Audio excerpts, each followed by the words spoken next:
Welcome to the Moore Realtors Weekly St. Louis Real Estate Market Update.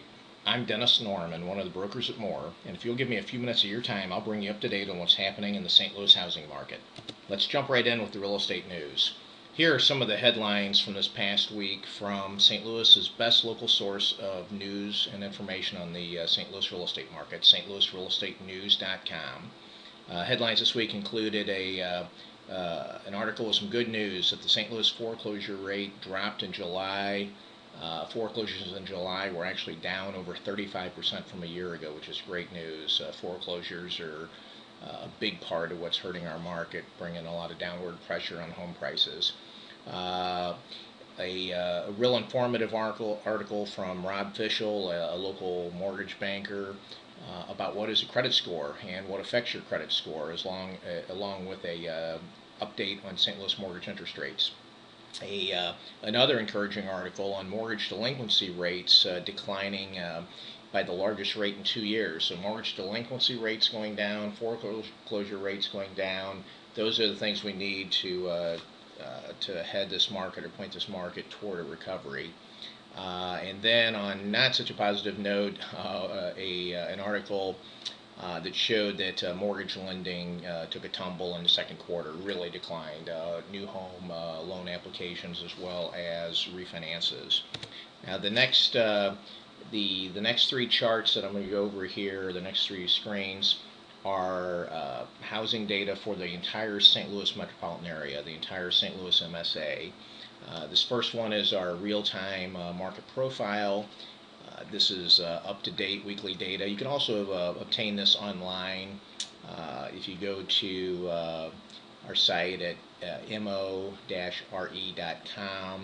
and go to market data. You can pull reports like this for specific cities throughout the St. Louis area. This is on the St. Louis MSA. It shows the median home prices or $184,221, pretty much the same as it's been. Average days on market, about 109 days for the homes that are on the market. We jump down here to the trademarked Market Action Index. It is still at 12, which is still cold and is considered a buyer's market. Quick reminder, our Market Action Index 30 would be a perfectly balanced market, not favoring sellers nor buyers. As it rises above 30, it's a hot market. The higher it goes, up to 60, the more of a seller's market is, and conversely, the lower it goes, below 30, the colder it is and more of a buyer's market that it is. This next chart here shows the Market Action Index over about the past 3 years. So you can see it's bounced around, but as high as almost 16.5, as low as almost 11.5. Peaked most recently in the past 12 months here at the beginning of this year, and has been pretty well steadily going downward. So not real encouraging there. This next slide, again for the St. Louis MSA, this shows over the past year what the median price trend has been. The orange line is a 90-day average, and so it gives a little more longer term look. The black line is a 7-day average, so it's a little quicker to react to what's going on in the market. We can see while the dip was in the winter and it's been prices have been increasing going into summer, we can see from the black line, from the 7-day average, that clearly it's headed downward. So we can expect the longer average, the 90-day average, to probably start trending downward, which would just indicate that prices for the metro area are, basically look like they could be flattening out where they are, or perhaps even going to decline a bit. We'll have to watch that.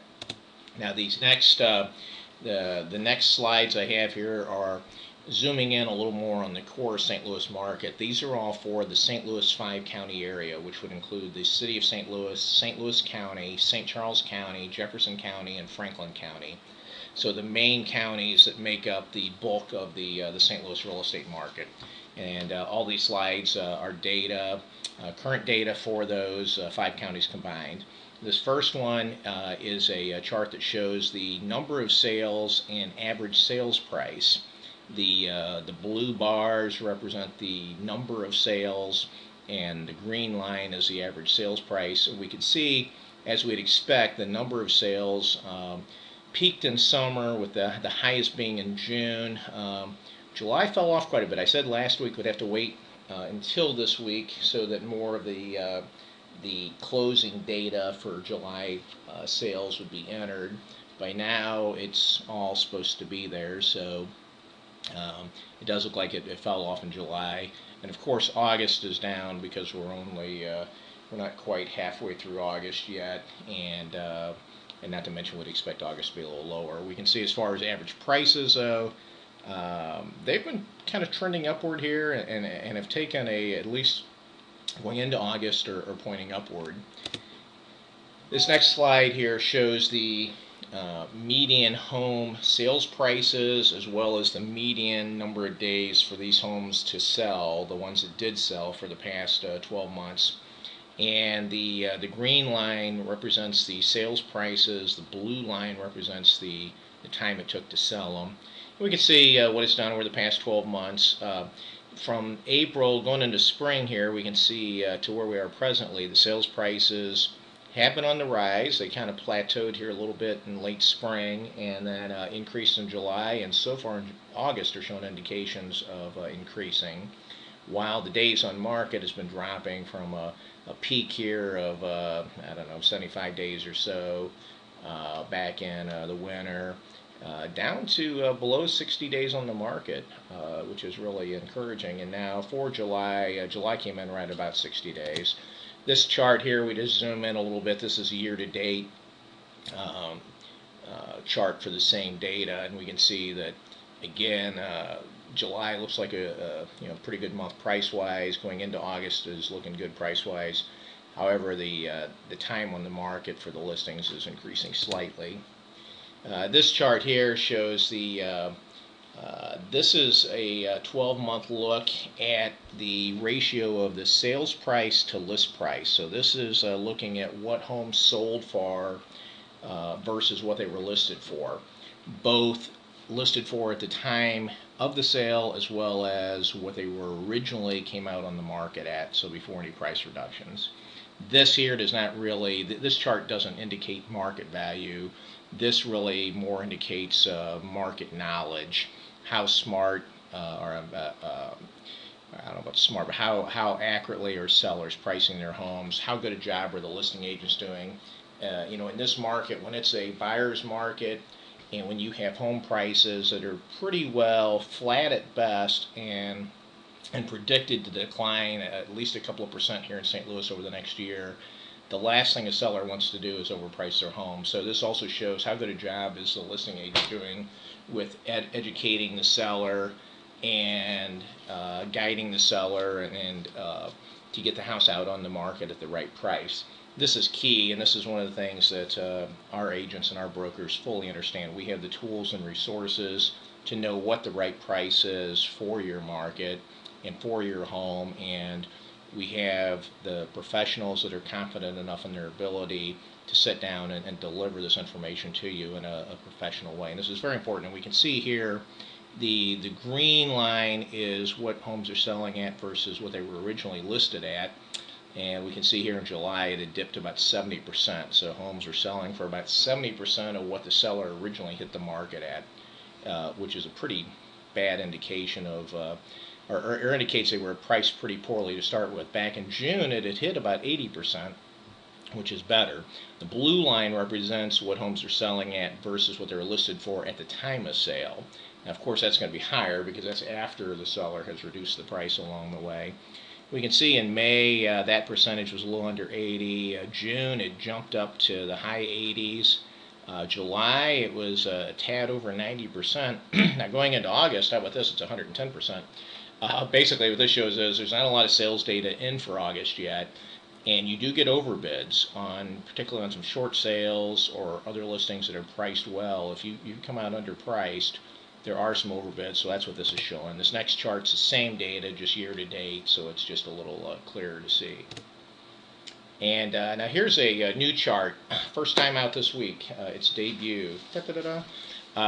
This one shows it's a look at the last 12 months of listing inventory and expireds. So the green line represents the month's supply of the listing inventory. So all the homes that are on the market in this 5-county area basically divided by how many homes a month are selling. So, if nothing else came on the market, how long would it take till we sold out of what's here? And again, that's the green line. And we can see that back in the winter, January, February, that month's supply was, somewhere, it's kind of hard to tell on here, but somewhere over 80 days, 80 months. And then it dipped down to a low here in July of below 50 months, so maybe in the 40s somewhere, roughly a 4-year supply. Again, this now looking into August, this is exaggerated because there's so little sales data in. So let's focus on this period back here. So we can see the month supply has been steadily decreasing going into summer. Now, unfortunately, even though it's decreasing and it's at maybe a 4-year supply, which is better than a 7-year supply like it might have been back in the winter, a healthy inventory would be more like a 6 or 8 month supply. So we still have a long ways to go. The blue line represents the number of expired expired listings, the number of them that have expired. Over here on the right, and we can see that in December, which would expect a lot of listings, it's just the end of the year is a popular expiration date. There are almost 6,000 listings that expired without selling at the end of December. And we can see as time has went on here, there were a lot of listings that expired in June, maybe over 3,500. So interesting stuff there. This next chart here, this shows this is a 10-year look at the median list price and sales price trend for the 5-county area. The blue line represents median list price, green line median sales prices, and again we can see over a 10-year period they both peaked in 2006. They've both been on the decline since, although this gap is widening here. So the gap between the median list price and the median sales price is widening. And it's actually getting, let's go to this next chart here. This is just the past 12 months. We can see it a little clearer. This gap is it's 3 times the size of what it was a year ago, this gap between the two. Now, since we're talking median here, it may not be apples to apples. This could just be, this could be indicative of sellers overpricing listings again. And that the listings are just priced significantly higher. In this case, median list prices are up in the 140s, while median sales prices in the low 120s. So it could be sellers overpricing houses, or it could also be, which that's probably what it is in my opinion, but it also could be indicative of the market shifting a little bit and a larger percentage of higher priced homes coming on the market. So it may be, the fact is that the green line shows that the lower priced homes are what's selling the most, but perhaps we've had a lot of higher priced homes come out. As with all this data I'm presenting here and all these charts, none of them can really be used individually. It's really taking a look at the entire market, taking lots of pieces of data and analyzing it and studying it and applying it to somebody's individual situation that you really have to do. And again, that's where we come in, and that's where the professionals that we have in our firm and our network can help you analyze all this data, and whether you're a buyer or a seller or an investor, use all of this to your benefit. Now, what I've given you here is a quick snapshot of the overall St. Louis market. At More Realtors, we have the knowledge, experience, and resources to counsel you, help you interpret the data, and tell you what it means to your particular situation. We can prepare custom reports and charts for you so you can stay on top of home prices and market activity in your neighborhood or area you're interested in buying a home on. Click on the chart to see complete market data. In addition, we publish a free monthly newsletter that is packed with information, news, and resources on the St. Louis real estate market. You can sign up here on our website to receive it monthly via email, or you can click on the newsletter here and be taken to a site to sign up.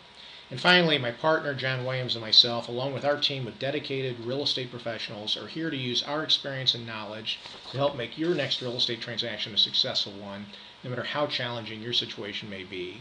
Click on our photos to find out more about us. Thank you. God bless you, and I'll see you next week.